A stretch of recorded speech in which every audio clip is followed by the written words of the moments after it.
The days of just plug and play, next man up mentality, we can go and compete for a championship every single season. I think those days are done, guys. I really believe that.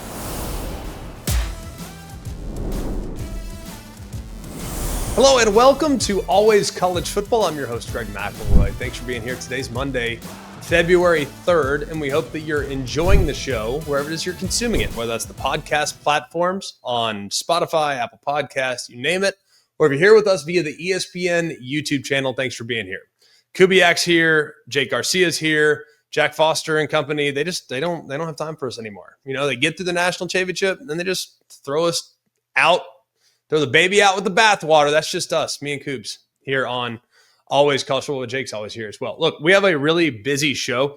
For it being the off season, for it being February, think about how much happened in the last 7 days. Okay. I mean, there was about 15 different significant stories in college football. If you want to include other sports, there was about a million things that went down in the last 7 days. But in college football, whether it's coaches moving on, coordinators leaving, this guy got a raise, this guy's going there, it was a chaotic week. But we're going to get to the news and notes in a minute. I had a conversation with a friend over the last 7 days, and he brought up a very interesting point, and I'm going to explain what that is, in that the days of going all in might be kind of more important than ever in a weird way. I'll explain why here. You're probably thinking like, hang on, we've always been all in. I understand that your team has probably been great. Maybe they're the only team that's been all in on an annual basis, but you can kind of sense some teams that are really emphasizing a specific year. It's almost like they've had a year circled and it's like, all right, we got to go get it. This is the year. So I'll explain why that is unique. We're also going to talk about how parity is infiltrating our sport more than ever before. Like I said as well, news and notes abound. Spring games, are they on life support? Ohio State needs a new offensive coordinator. Alabama got a new offensive coordinator. Oklahoma doesn't need a defensive coordinator. So it's a super busy show, and we got a lot of things to get to. But we are going to kick things off by welcoming in a new era of college football. I'll explain in just a moment. This all started when I was having a conversation with a very good friend of mine that is all in on the Ohio State Buckeyes. He is so fired up. He is pumped. Hey, we no longer need to worry about Michigan. Like, we are the kings of college football. We are not going to slow down. We are just getting started. We are going to ride Jeremiah Smith to 10 consecutive national champions. It's not exactly what he said, but for more or less, it's kind of the way it was. And what I said was, buddy, I think you guys are going to be really good next year. I am really optimistic about Ohio State's ability to recruit and retain talent. I love Ryan Day, but I got to acknowledge that while most people look at Ohio State as a program that would just reload as opposed to rebuild, I don't know if that's necessarily going to be the case in 2025. You can still love Ohio State, and maybe they adequately fill all the voids on their roster like Georgia did in 2022 en route to a national championship. Or maybe they look a little bit more like Michigan, where they peaked for that 1 year to go win a national championship, then everybody leaves and it becomes a little bit of a rebuilding process. I think we are looking at a time right now where even the best teams in the sport have to rebuild. It's not like it was back in the day, 6, 7, 8, 10 years ago, where, hey, 5-star leaves. Hey, next man up. Oh, yeah, he's a 5-star too. It's not like that anymore. So I'm not sure anybody's reloading anymore. I think everybody, after they peak, has to hit a bit of a valley before they start to peak again. So I look at this in eras, right? I think about the WWE as like a kid. Right? I was born in 1988. I grew up in the Attitude Era of the WWE. And then it became the ruthless aggression era, right? Well, in college football, we had the BCS era. We had the 4-team playoff era. Well, we might be entering the Natty or bust era. That's what we're going to call it, at least for today. It means that those teams that feel like they're close that are right there on the edge of potentially getting over the hump and securing their first national championship in quite a while. The teams that are just this close, they're going all in. Okay, that was Ohio State last year. They were close, right? Ohio State's been close. I mean, they've gone however many years without losing more than 2 games. Like, they have been really close for a very long time. But they decided after last season, after watching their rival win the national championship, all the guys collectively said, you know what, we're not going to go to the NFL. We have unfinished business, which led Ryan Day and those that are associated with Ohio State's program to say, hang on a second, we can keep all these guys that could go play in the NFL right now. We'll keep them. Okay, let's just go and get the best possible pieces in the portal that we can. Let's go get Caleb Downs. Let's go get this hotshot receiver, Jeremiah Smith from Florida. Let's bring him up because he can elevate our receiving core. We're going to miss Marvin Harrison, but hey, Jeremiah Smith might be able to come right in and be that good that early. So they went all in, put together a very, very loaded roster, won a national championship. Well, let's think back to 2023. Let's not use just 1 year as an example, because if we look at Ohio State, they had 15 seniors or grad students that were starting for them on offense and defense. 15 out of 22 were seniors or fifth-year players. Will Howard, Travion Henderson, Emeka Egbuka, Donovan Jackson, Josh Fryer, left tackle and right tackle. Both tight ends were seniors or grad students. Tui Molo, Ty Hamilton, Tyleek Williams, Jack Sawyer, Hancock, Denzel Burke, Lathan Ransom, Cody Simon. Like, all those guys were either seniors or fifth-year players. 15 out of 22. That's going all in. Because not only were you able to retain guys that could have gone to the NFL, but you're also able to go out and kind of piece it together by going and getting a guy like Will Howard and a couple other underclassmen that kind of helped push you over the top. They weren't the only team in the last couple of years that did this. All right. Michigan in 2024, guess how many of their starters on their national championship winning team were seniors or older? 15 of 22. 15 of 22. All 5 offensive linemen, Blake Corum, A.J. Barner at tight end, Cornelius Johnson, Roman Wilson at wide receiver. Defensively, they had 6 starters that were all seniors or older. Now, some of their best players were underclassmen, like their 2 defensive tackles, a couple good players in the back end, like Will Johnson. Yeah, they had some underclassmen, but for the most part, that was a veteran-laden group. And they went all in 2024 to secure a championship.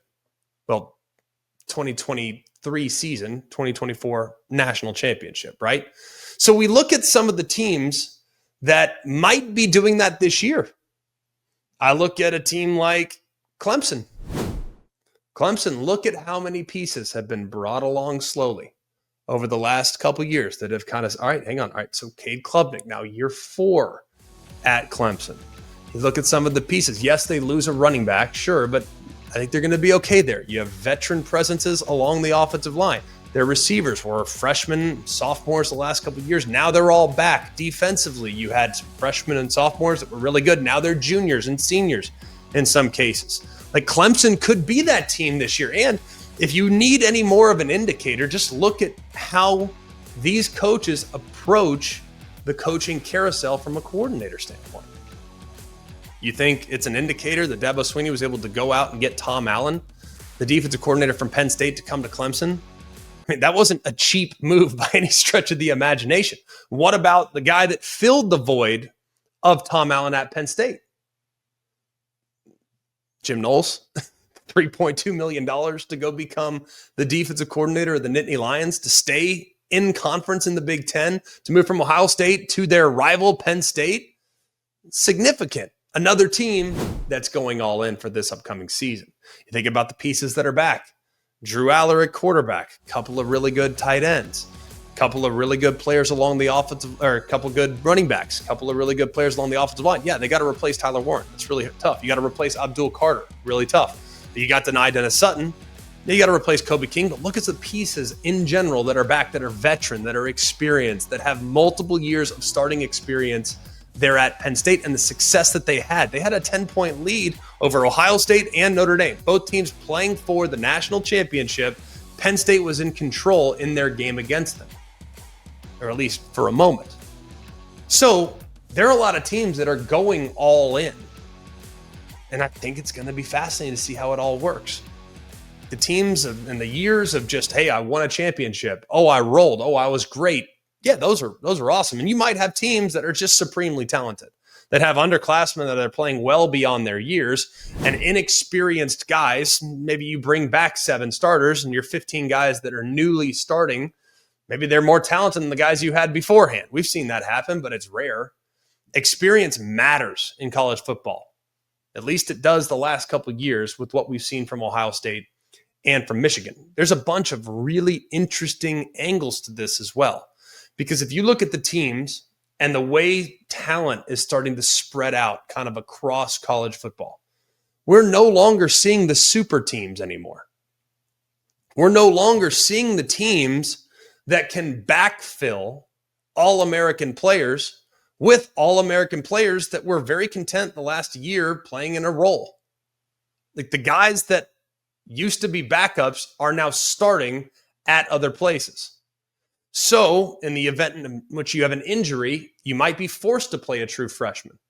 And all you have to do is just look at recruiting rankings and how many teams are now involved for the top tier prospects.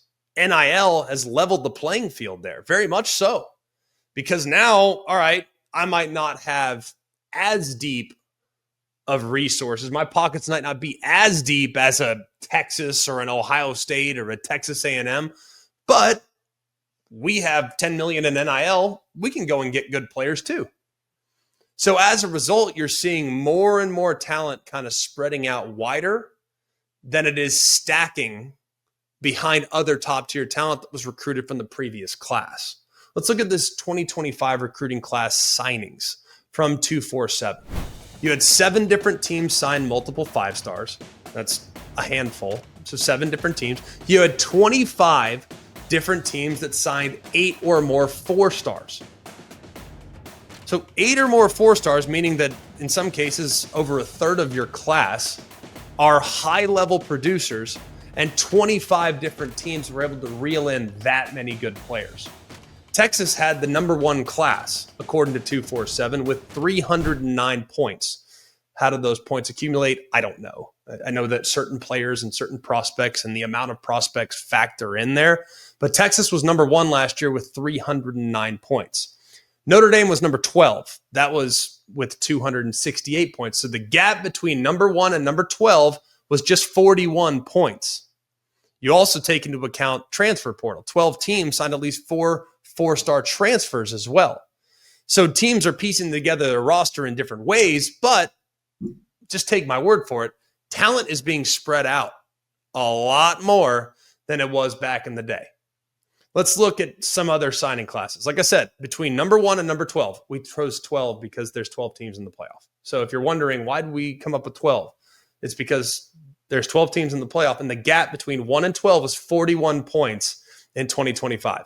In 2024, the year before, the gap was 46 points. In 2023, the gap was 53 points between Team 1 and Team 12. So that gap went from 53 to 46, now all the way to 41.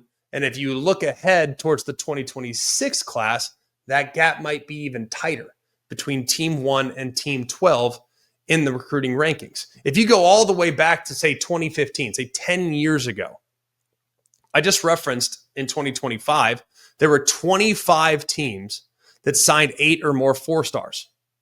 Guess how many teams signed 8 or more 4 stars in 2015? 15 teams. So 10 more are competing at the highest level for the best prospects at the high school level. That's parity. So it's going to force teams to cycle up. The days of just plug and play, next man up mentality, we can go and compete for a championship every single season, I think those days are done, guys. Like, I really believe that. Now, there are going to be a handful of teams that can win a championship every year, but this year's handful is very different from the handful of teams that would have won it last year, very different from the teams that would have won it the year before. I think we're going to see more and more parity where veteran rosters, guys that have played a ton of football, those are the ones that have a chance to add a piece or two here or there via the portal or via recruiting that can push them over the top, just like Michigan did 2 years ago, just like Ohio State did last year, just like who might do it this year. You look at some of the teams that might be in the mix, and I wanted to pull them. I already told you Clemson. I think Clemson's going to be very much in the mix. You bring back Klubnik, Williams, Woodaz, Parker, Woods, Miller. All those guys are returning for another year. You bring in Tom Allen, already referenced that. Penn State, go out, hire Jim Knowles to go with Drew Aller, Katron Allen, Nicholas Singleton, Denai Dennett Sutton, a bunch of notables on the defensive side. This is a group that I think was really close this past year. Then you look at some other teams that are maybe a little bit further down the radar. Florida. Can Florida go and win a national championship? That feels like a bridge too far, doesn't it? Like that feels like it's a little bit too much. That gap is maybe a little bit too wide. But look at how many pieces that have played a lot of football for the Gators the last couple of years. Look at how many pieces are now back and capable of rallying up and maybe playing and knocking off some of the top teams in the country because of continuity and veteran presences. So I think it's a fascinating thing that we are looking at right now, where parity in sport has never been more significant, and the opportunity to compete for a championship every single year feels harder to do today than it did 5 or 6 years ago. It's going to be fascinating, man. It's going to be awesome. And we will continue to go throughout the offseason, by the way, and that's going to be my sole goal. And when we start to do our prognostications here in the next couple of weeks, hey, this team's a playoff contender, this team's a national championship contender, this team is this team is that. A lot of my assessment is going to be the amount of snaps played in critical moments the year before for a team that was within contention last year. That, I think, is an indicator of the teams that are going to go win it. I chose the last 2 national champions on this program. I said Michigan win it 2 years ago. I said Ohio State win it last year, partly because of this formula. But I feel even stronger about it going into this upcoming season, looking at how some teams have cycled off and some teams have kind of fallen off, and now they're building it back up. So it's going to be fascinating to watch. It's going to be something that we continue to monitor, and you need to lock in here on Always College Football because we will break it down as well as anybody. Another very fascinating aspect of what went down here in the last week in college football is the death of spring games. Are they dead? I'll explain here in a moment. Are spring games dead? It's kind of an unfortunate situation, right? Because I always really look forward to spring games, by the way. I for one, am one of those sickos that is going to sit there and watch in May when I'm just desperate for any type of football. Like, okay, yeah, I'll watch college baseball in May. I will. I enjoy it. I like it. I'll watch golf. You know, there's some major championships that are being played in April with the Masters, and we have the PGA in May. Like, yeah, there's a lot to look forward to in May. But you know what May has been for me the last 10 years? It's like spring game central. I'll watch 60 of them. It's sickening, and I know I have a problem. I acknowledge that. The first step of realizing you have a problem is admitting that you have a problem. But I like watching spring games. Are sometimes they misleading? Yeah, they can be very misleading. There have been times where I've sat there at media days or during a show on College Football Live in July, and I've told you this kid's going to be amazing. Did you see what he did in the spring game? And then he never plays. So yeah, that's happened, and I am always mindful of that. But with the era that we're in right now, I really believe that spring games are reaching, to the point of kind of no return. And this all started this past week with Matt Rule. And Matt Rule came out and said Nebraska is going to cancel their spring game because of tampering and all these other reasons. So let's have a listen to the head coach of the Nebraska Cornhuskers, Matt Rule. And I think it's really fundamentally, I hate to say it like this, it's really because, last year we're one of the more televised. We were one of the more televised spring games, and I dealt with a lot of people offering our players a lot of opportunities after that. So to go out and bring in a bunch of new players and then showcase them for all the other schools to watch, that doesn't make a lot of sense to me. The word tampering doesn't exist anymore. It's just absolute free, open, common market. And so I don't necessarily want to open up to the outside world. I don't want these guys all being able to watch our guys and say, wow, he looks like a pretty good player. Let's go get him. Okay. One, I can't blame him at all. And this is not the first time we've seen this. We saw this last year with Ole Miss, where they basically had a spring festival instead of a game. They had tug of war and they had slam dunk contests. Like, they had fun, I guess, activities for the players to participate in, but they didn't want to put tape out there and have their players potentially light it up. And now all of a sudden they're having to deal with guys potentially entering the portal in May when you thought for sure you were going to have them on your roster heading into the fall a couple months later. So the elimination of spring games appears to be the result of tampering, injuries, and the amount of NIL earnings that a lot of these players might have access to. And Nebraska is not the only one, by the way. UCF, they said they will not hold a traditional spring game this year. Some of their concerns are the same ones that Matt Rule echoed just a day or two ago. But the main reason, let's just call it what it is. I mean, the main reason why these guys don't want to play is they don't want tampering to be done with their roster. And this started a couple years ago with the Texas Longhorns. You might not remember, but if you're a spring game psycho like me, you remember the performance that Malik Murphy had in the Texas spring game. He was, at that time, Quinn Ewers was the established starter, and Malik Murphy was battling it out with some relatively unknown prospect named Arch Manning. And Malik Murphy went out there and lit it up in the spring game. And everyone's like, hang on, it's like Arch was supposed to be the guy that lit it up in the spring game. But no, it was Malik Murphy, who at 6'5", 240 pounds, huge arm. You're sitting there like, this guy's unbelievable. He goes out, goes 9 of 13 for 165, threw it deep and hit guys in stride way downfield. And you're sitting there thinking like, man alive, this guy might be more talented than Quinn. I mean, you're thinking that. And granted, it's a spring game, so it's a little artificial, but it still had to be taken into account. Well, guess what? Malik Murphy goes out, lights it up. All of a sudden, everyone and their brother is trying to get Malik Murphy to enter the portal in May. He decides against it, but there was a real possibility that Malik Murphy wasn't going to be on the Texas team, all because of what he did in the spring game a couple weeks earlier.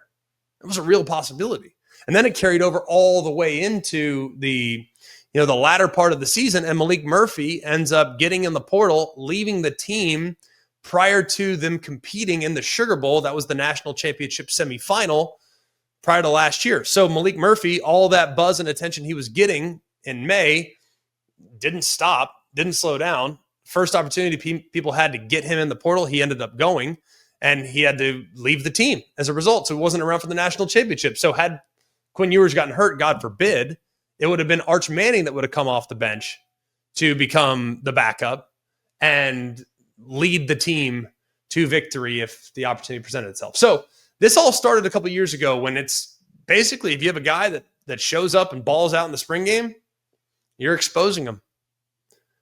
You're really exposing him. And that, I think, is really unfortunate. Now, we got to get tampering under control. And Matt Rule said, I mean, tampering doesn't exist, right? Like, I mean, he hit the nail on the head. Tampering it's free agency. Whether you like it or not, it is. And I'm not saying I have a problem with it. I just hate that there are as many bad actors in the player representation world where they will tell a guy to go get in the portal because some coach had kind of asked, but they really didn't ask for that guy specifically. Some coach goes to an agent, says, we need a safety.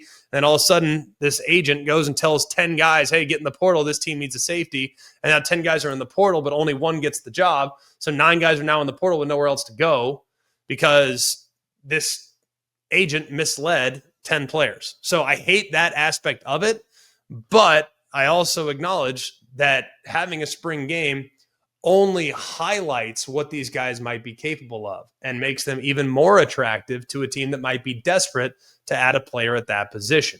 We also know that these spring games are big time for the television networks. Big Ten Network last year, they were the ones that broadcasted Nebraska's spring game.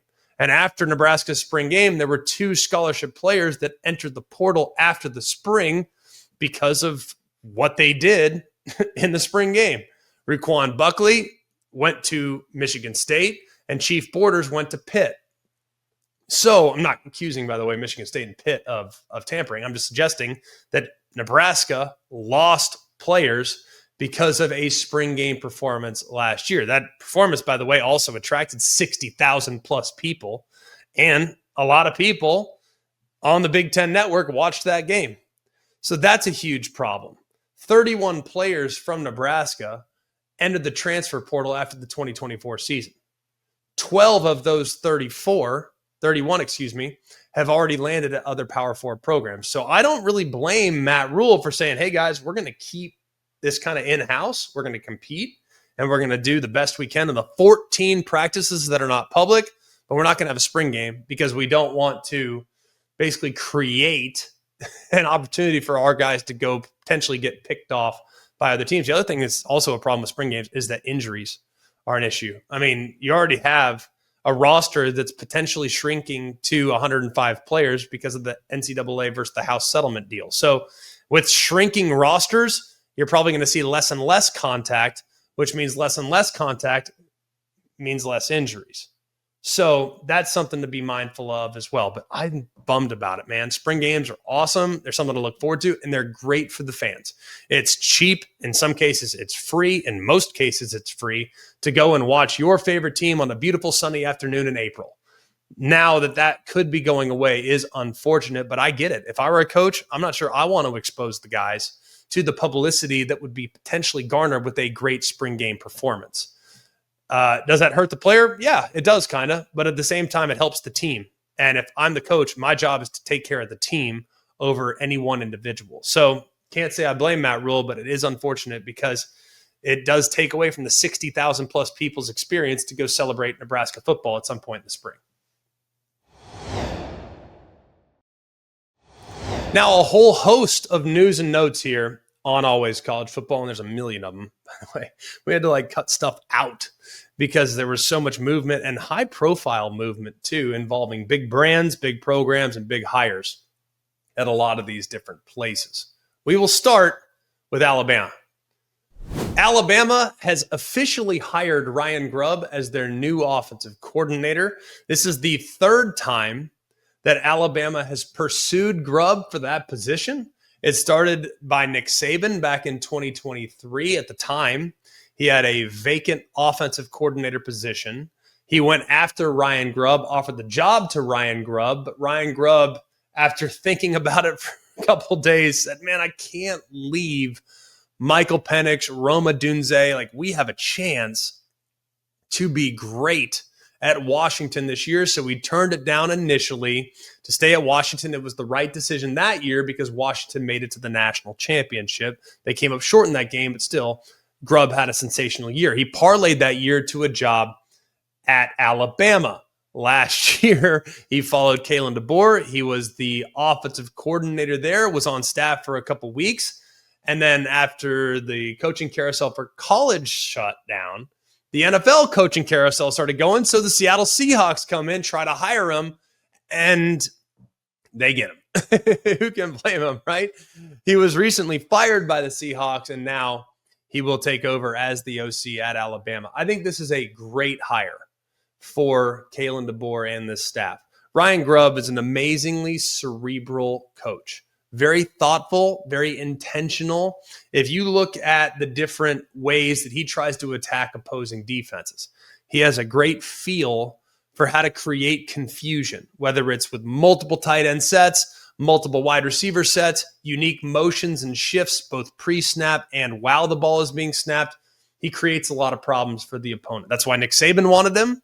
That's why the NFL wanted him. And that's why Kalen DeBoer wants him to come in. Now, what does this mean for Alabama's previous coordinator? That is Nick Sheridan.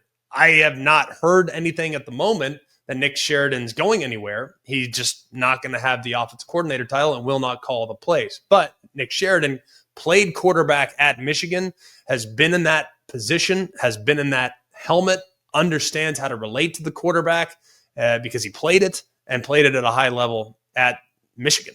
under very bright lights. So I think this is an extremely valuable ad, knowing that Ryan Grubb has great synergy with Kalen DeBoer. They've been together dating all the way back to the Division 2-3 ranks at Sioux Falls back in 2007. There's only been 2 seasons in which they were not together. One was in 2019 and one was this past year. So these guys can finish each other's sentences, and this will be a terrific addition for the Crimson Tide. It's just a matter of who now goes where within this staff, because you don't want to lose Nick Sheridan in favor of Ryan Grubb.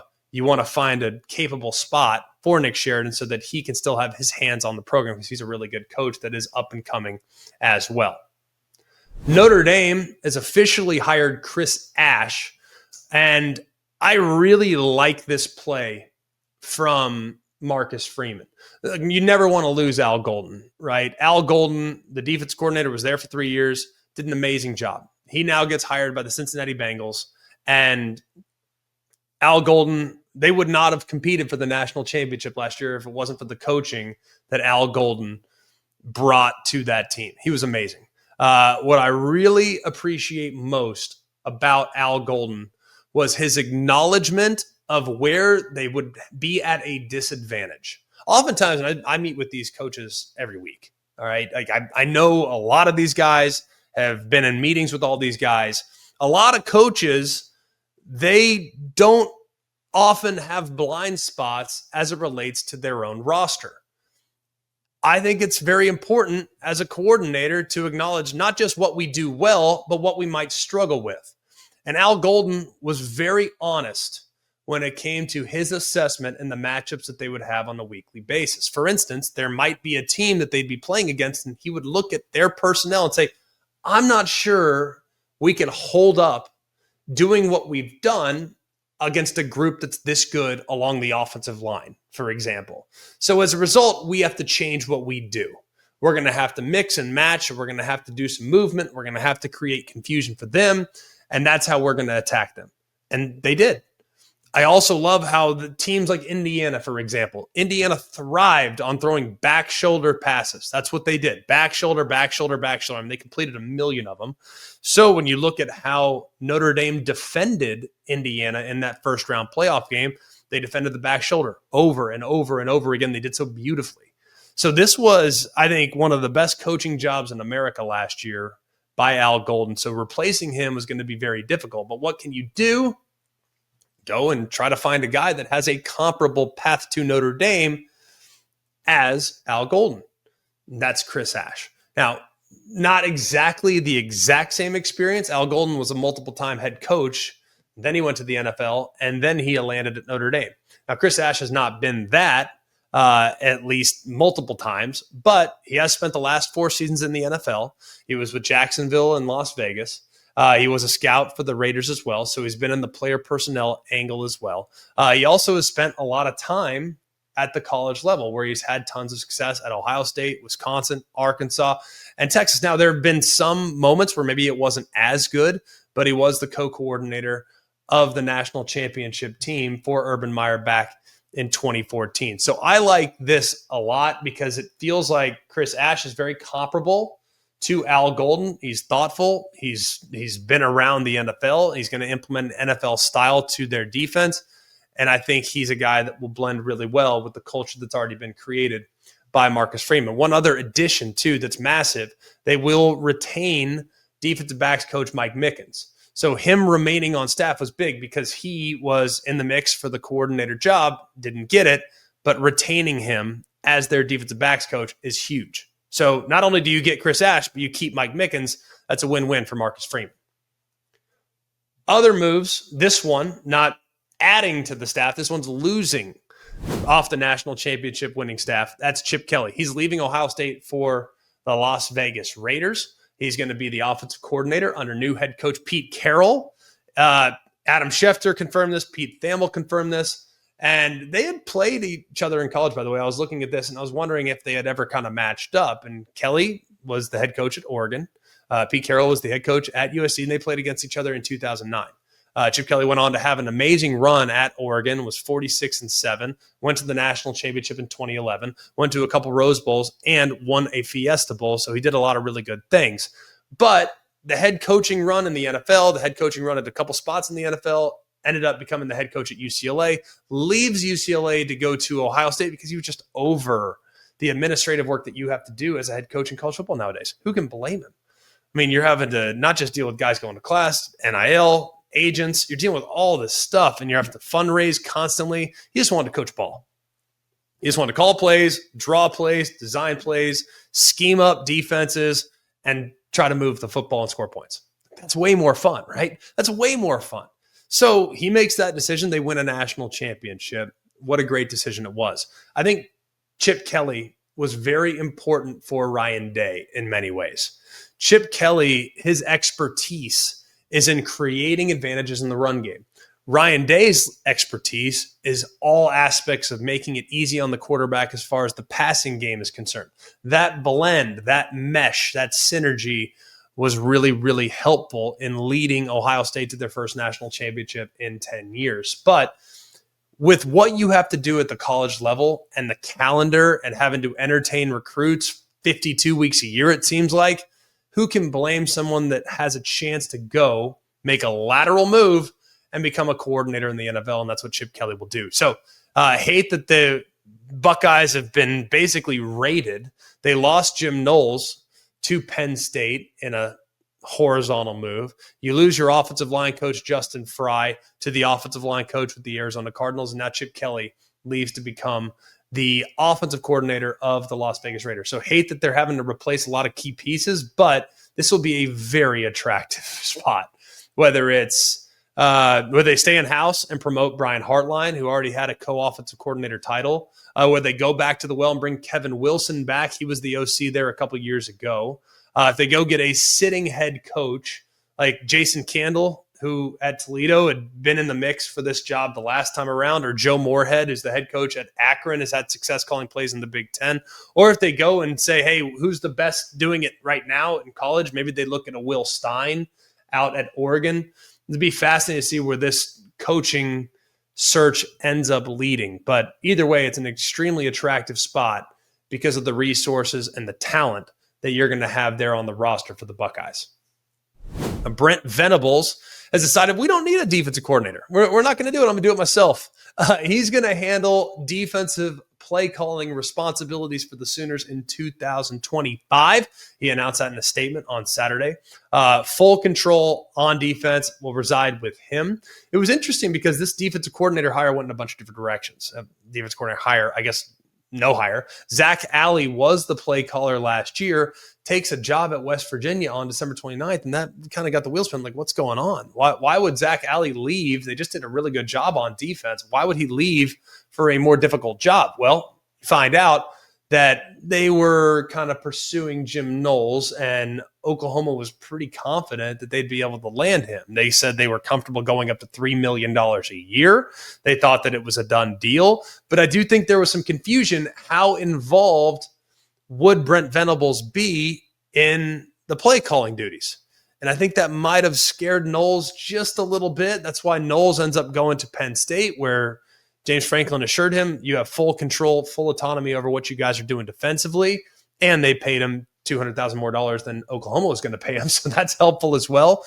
But I think Brent Venables ultimately said, look, I have to win this year. I need to win a bunch of games. We need to make some progress. I got this job because of how good I am calling plays defensively.